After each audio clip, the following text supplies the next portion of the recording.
I stood by him through everything: the layoffs, the surgeries, the brilliant ideas that left us broke and barely hanging on. I was the one keeping things together while he figured himself out, paying bills late but paying them, cooking meals from scraps, holding his hand when he didn't believe in himself. I never wanted a medal. I just believed that love meant staying, even when things got hard. So when he got the promotion, I was genuinely proud. We popped a cheap bottle of champagne in the kitchen, and I watched him smile in a way I hadn't seen in years. He looked alive again. I hugged him so tightly that night, thinking, finally, we made it. And for a little while, it actually felt like we had. Like the storm had passed, and the sun was finally ours. But something started to shift. He swapped his wrinkled shirts for tailored ones, stopped inviting me to after-work dinners, started correcting the way I spoke in front of his colleagues. He'd laugh and brush it off, say I was being sensitive, but the jabs kept coming. They were small at first, subtle, but they stung. They chipped away at something I couldn't quite name yet. One night, as I was folding his laundry, he walked in and said, "It must be nice not having to worry about real responsibilities." Just like that. No context, no warning. I froze, my hands clenched around his favorite shirt. I wanted to say something, anything, but I just stood there trying to understand how the man I held through his worst could look at me like I was somehow less now. It didn't stop there. Suddenly, everything about me was wrong. The way I dressed, the way I filled the silence at dinner, even the way I decorated the house. "This place feels stuck in the past," he muttered one evening, sipping imported whiskey he never used to buy. I stared at the walls I had painted, the curtains I had sewn. Every inch of that house had my fingerprints on it, and now it was all beneath him. I started to shrink in his presence without meaning to. I second-guessed my words, waited for his approval before making any small decision, even dinner. And he noticed. Not to comfort me. No, he seemed to enjoy it. Like my hesitation proved him right, made him bigger. I was no longer his partner. I was furniture, useful, silent, easy to ignore. I tried. I really did. I asked if he was okay. If the stress at work was changing him, if I'd done something to push him away. But every time I opened that door, he slammed it shut with sarcasm or a scoff. "Don't be dramatic, Brenda," he'd say, eyes already on his phone. He wasn't interested in repair. He was rewriting the story. And in his version, I was the dead weight. The worst part? I started to believe it. Not all at once, but little by little, I found myself apologizing for existing too loudly. I'd flinch at his sighs, rush to clean something just so he wouldn't make a comment. And through it all, I kept hoping the man I loved would come back. The man who once looked at me like I was his whole world. But I was starting to realize, maybe that man only existed when he needed saving.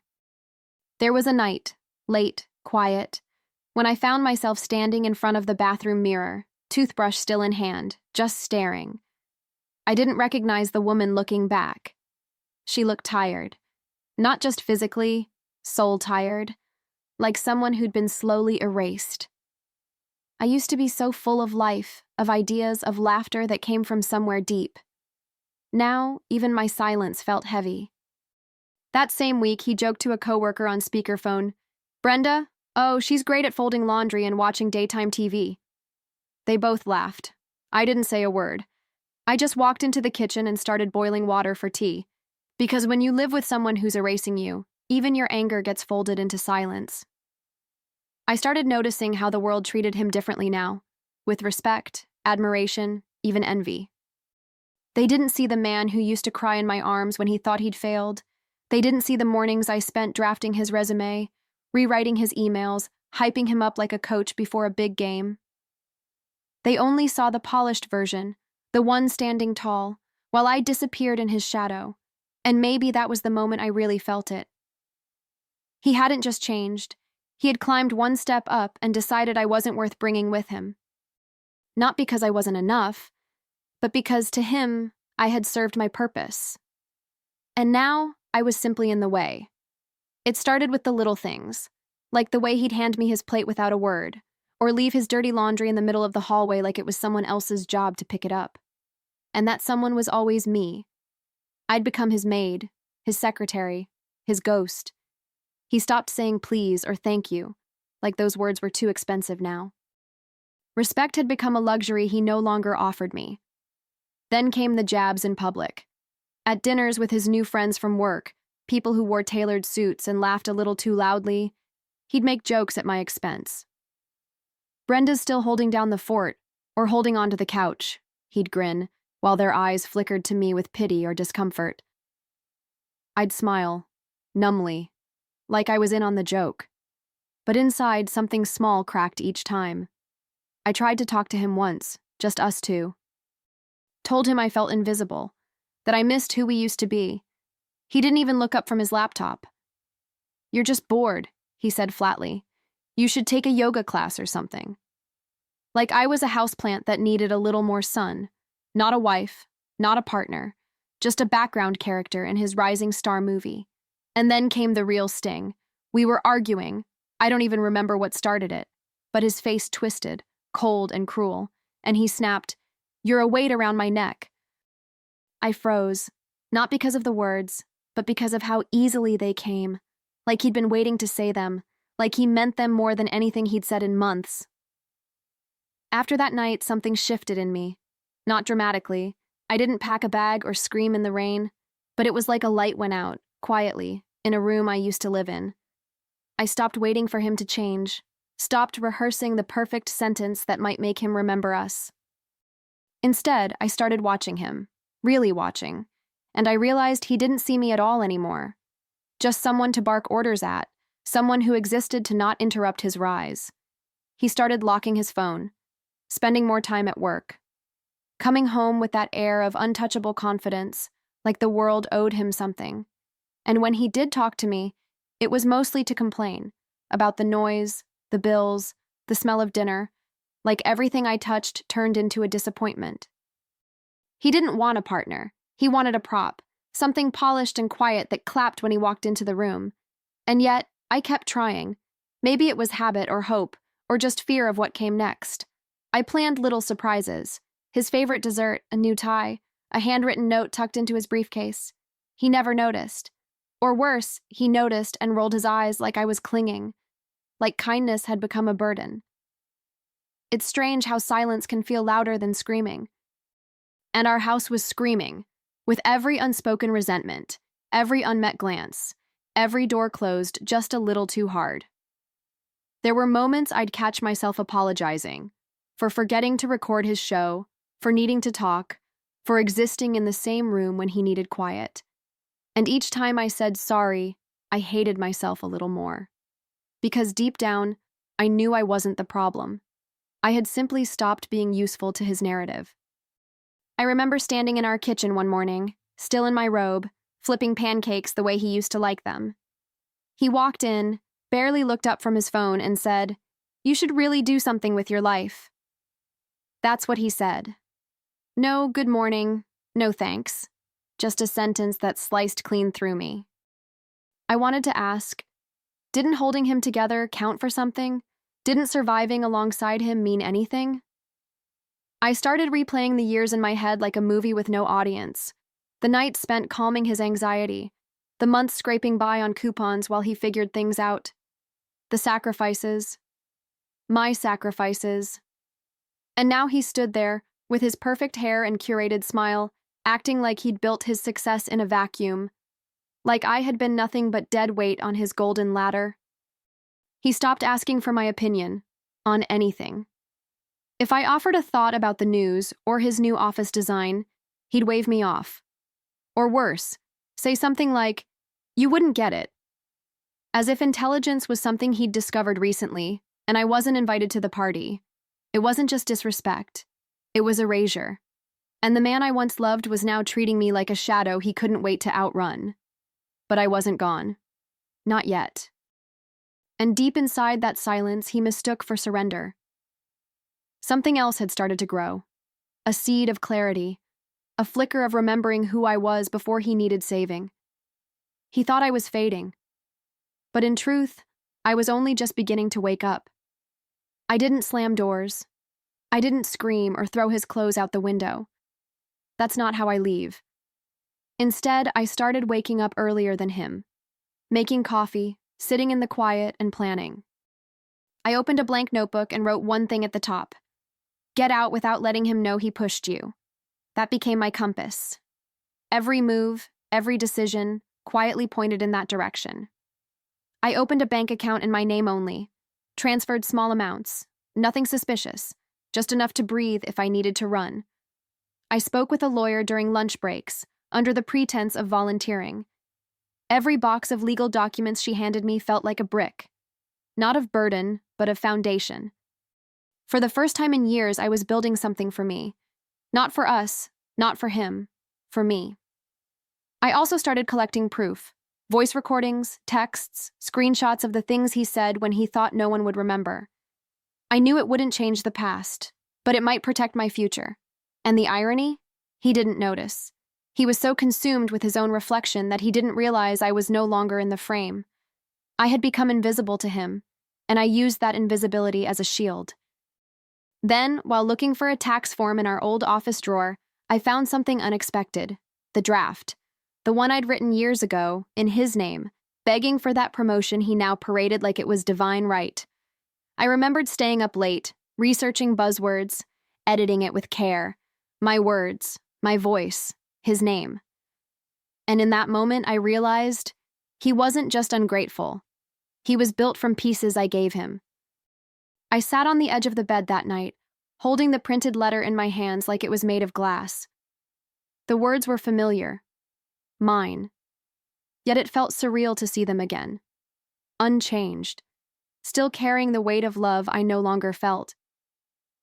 Back then, I wrote it because I believed in him more than he did in himself. Now, all I could think was, if he knew the truth, it would burn his little empire to the ground. But I didn't rush. That wasn't the point. This wasn't revenge. Not yet. This was about reclaiming my narrative. For years, I'd been written out of my own story, edited into a side note. Now, every quiet move I made was a sentence in a new chapter. I stopped cooking dinner. I let the laundry pile up. I stopped apologizing for simply existing. And still, nothing. He didn't notice. Or if he did, he assumed I was just tired, not done. I started looking in mirrors again. Really looking. Practicing what it would feel like to smile without permission. I pulled old boxes from the closet, things I had tucked away, like my writing journals, my vision boards, that dusty yoga mat, pieces of myself I had once put on pause, and slowly I felt it, the return, like muscle memory, like finding your own name in the dark and daring to say it out loud. One afternoon, while he bragged over the phone about a project he'd pitched, I sat at the kitchen table with a cup of tea and reread the recommendation letter. I added a sticky note, written by Brenda, uncredited, just that, a reminder, a seed. Because I knew something he didn't. The house he was so proud of stood on the ground I built. And soon, he'd remember exactly where the cracks began. Every day after that, I lived like I had a secret. And I did. But it wasn't just about the letter anymore. It was about the woman I was becoming behind his back. I stopped reacting to his digs. I stopped waiting for tenderness that was never coming. Instead, I became a listener. I listened to how he spoke, what he prioritized, what image he worked so hard to keep spotless. It told me everything I needed to know, not just about him, but about where to strike. At work, his company was planning a big gala, something flashy to honor his so-called leadership. He bragged about it constantly, dropping names, rehearsing speeches. I smiled when he told me, but inside, I was already drafting a different kind of story. I started collecting timelines, receipts, copies of emails I'd sent in his name, building a quiet portfolio of truth. It was strange how easy it was. He never suspected. He never asked what I was up to, because in his mind I had no purpose beyond orbiting him. But I had stopped orbiting. I was charting my own course now, and every detail I uncovered felt like a breadcrumb leading me back to myself. Even the way I carried myself changed. Shoulders straighter, voice steadier. He didn't comment. He probably thought I was trying to impress him again. That's the thing about men like him. They assume your world begins and ends with their approval. He didn't realize I had already stepped outside of his. He thought I was invisible, a ghost, an afterthought fading into the background of his glow-up.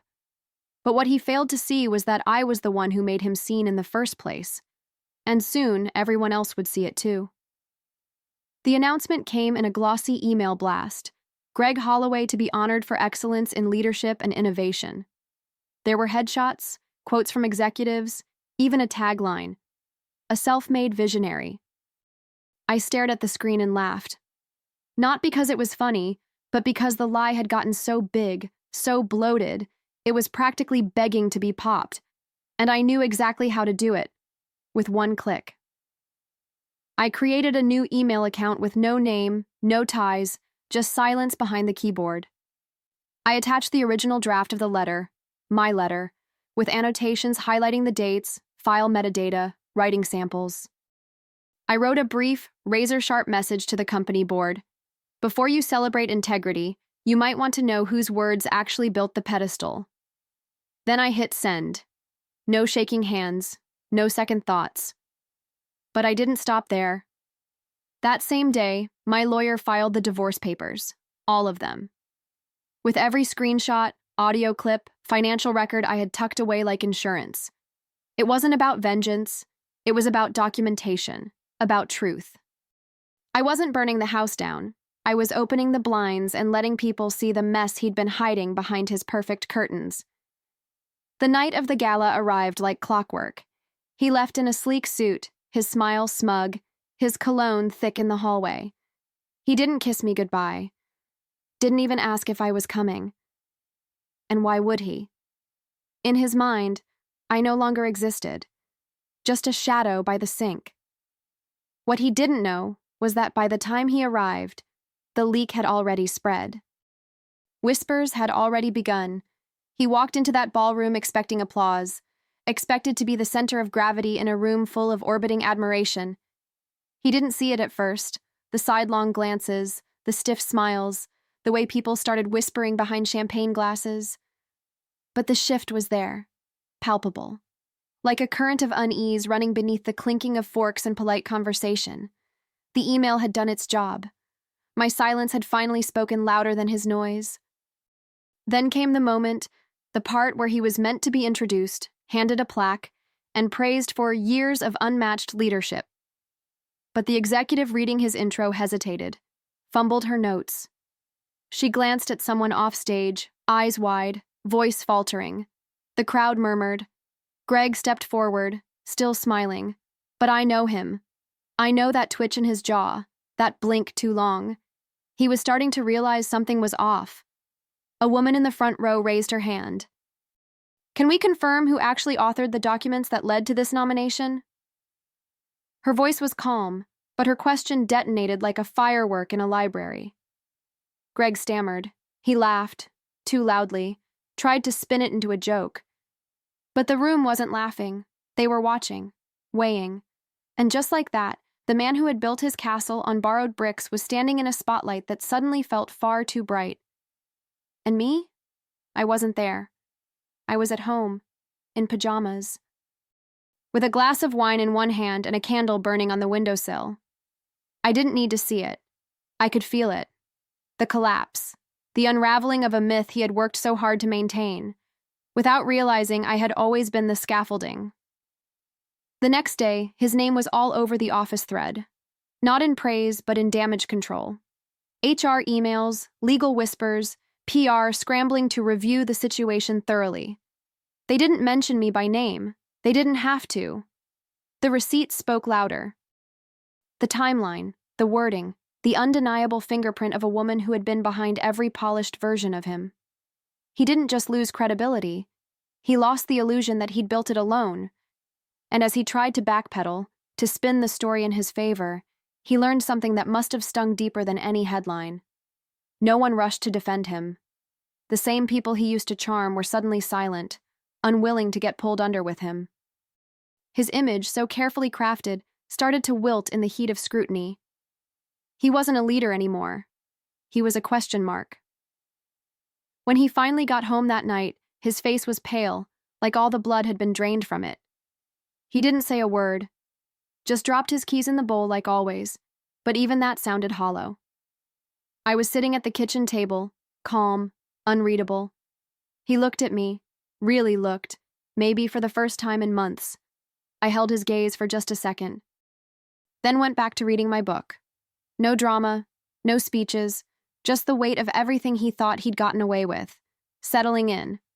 He once told me I was the weight around his neck, but what he didn't understand was that I had been the anchor keeping him steady. The minute he cut me loose, he didn't rise. He drifted until the tide turned and pulled him back down. And this time, there was no one left to save him. The house felt different after he left.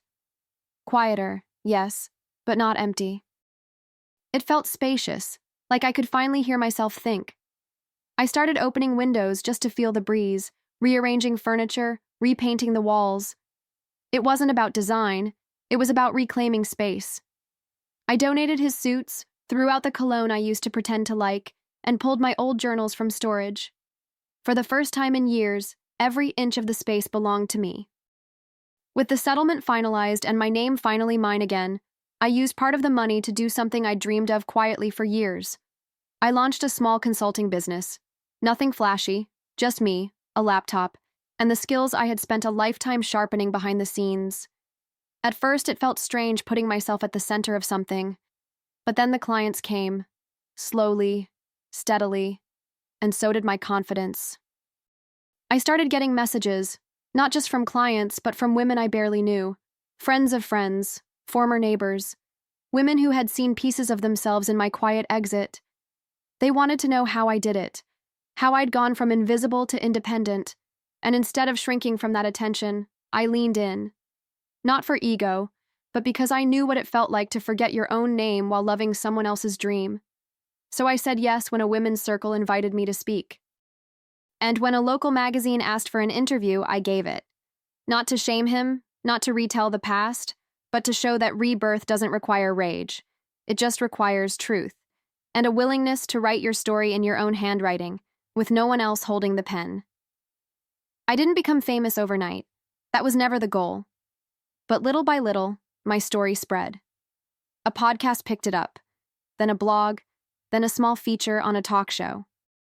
And every time I shared, I didn't just talk about what I went through. I talked about what I found on the other side: self-trust, freedom, the kind of peace that doesn't beg to be validated. I wasn't telling a revenge story. I was telling a resurrection. And yet, I'd be lying if I said I never thought about him. Sometimes his name would pop up in industry news, smaller and smaller each time. Former VP now in advisory role. Translation: he'd been pushed aside. I heard whispers that no one really wanted to work with him anymore. Not because of me, necessarily, but because, without someone quietly holding him up, his shine didn't last. Turns out charisma without character is just noise. I never reached out, never gloated. What would be the point? He had taken the stage while I held the spotlight. Now, I had the stage, and I didn't need to dim anyone else to stand in it. That was the difference. I wasn't trying to win. I was trying to live. And it felt good. It felt honest. It felt earned. The best part? I started seeing it in other women too. They'd send emails saying, "I left him after your story," or "I'm finally going back to school," or just, "Thank you for reminding me I'm not alone." And every time it landed in my chest like a soft thunder. I hadn't just reclaimed my voice. I had sparked something in others. And that was everything I never knew I needed. It was a Thursday afternoon when I saw him again. Not in person, but on TV. I was backstage at a women's leadership conference, getting mic'd up for a panel. The green room had a muted television in the corner, and there he was, sitting in the audience of another man's event, clapping politely. No spotlight, no headlines, just another suit in the crowd. And for the first time, I didn't feel anger. I felt nothing, like watching a distant character from a story I'd already finished. Then it was my turn. I walked on stage, lights warm on my face, applause ringing in my ears, And as I looked out at the sea of women, nodding, listening, seeing me, I felt the deepest kind of peace. I wasn't here because someone handed me a script. I was here because I wrote one built on truth, resilience, and every quiet moment I once mistook for weakness. People often ask if I ever regret those years with him, and I don't, because without that chapter, I wouldn't have found this voice. This clarity, this fire. I don't need to rewrite history. I just needed to reclaim my place in it. What he tried to discard became the foundation of everything I built. And in the end, I didn't just walk away. I rose. He thought I was nothing, that I'd fade into the background, unmissed and unmoved. But the truth is what the world sees now. A woman unbroken, unbothered, unstoppable. The woman he never truly saw, until it was too late.